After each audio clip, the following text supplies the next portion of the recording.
Баршаларыңызға қайырлы күн. Менің каналыма қош келдіңіздер. Бүгін мен сіздермен капкейктердің рецептісімен бөлісетін боламын. Осы уақыт аралығында әртүрлі рецепт бойынша жасап көрген болатынмын. Солардың ішінде ең сәтті, ең жеңіл дәл осы рецепт болып табылады. Бірге дайындауға кірісейік. Бөлме температурасындағы жұп-жұмсақ сары майға шым-шым тұз және қант ұнтағын салып, әппақ болып көлемі ұлғайғанша миксерлейміз. Неге қант емес, қант ұнтағы десеңіздер, ол қамырдың одан әрі үлпілдек, жұмсақ болып шығуына әсер етеді. Егер қант ұнтағын таба алмаған жағдайда, ұсақ қант түрін де қолдансаңыздар болады. Міне осылай масса ағарғаннан кейін жұмыртқаны бір-бірден жақсылап миксерлеп отырып қосатын боламыз.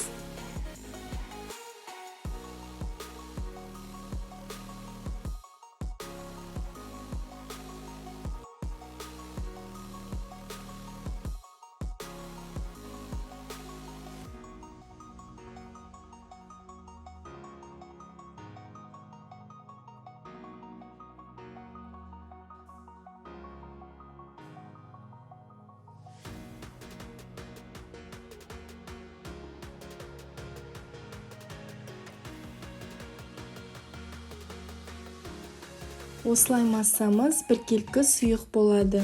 Енді біз ұнымызға қопсытқыш қосып, массаға 1/3 бөлігін електен өткізіп қосамыз.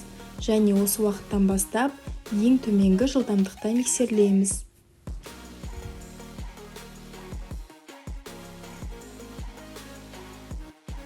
Және бөлме температурасындағы сүтті де 1/3 бөлігін қосып миксерлейміз.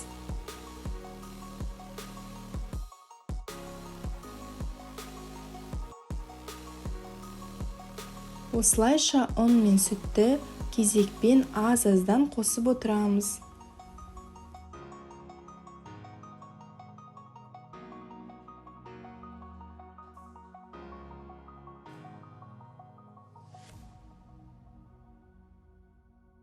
Біркелкі болу үшін міндетті түрде ыдыстың жан жағындағы қамырды массаға қосып отыру керек.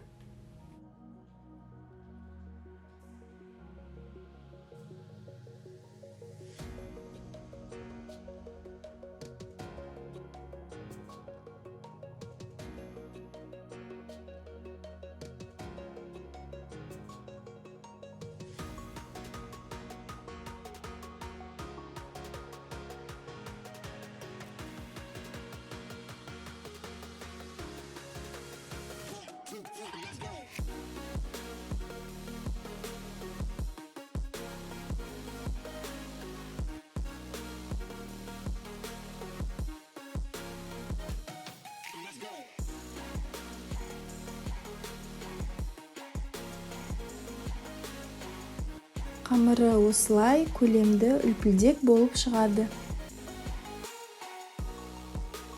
Мен капкейктерді осындай қағаз формада пісіретін боламын. Олар формасын жақсы ұстайды, ешқандай қосымша темір немесе силиконды форманы талап етпейді. Бұл қағаз форманың 4-тен 3 бөлігіне қамыр құямыз. Әрқайсысына шамамен 60 граммнан шығады. Менде осы қамырдан дәл 20 дана капкейк шығады. Капкейкті қызып тұрған пеште 180 градуста 20-25 минут пісіреміз.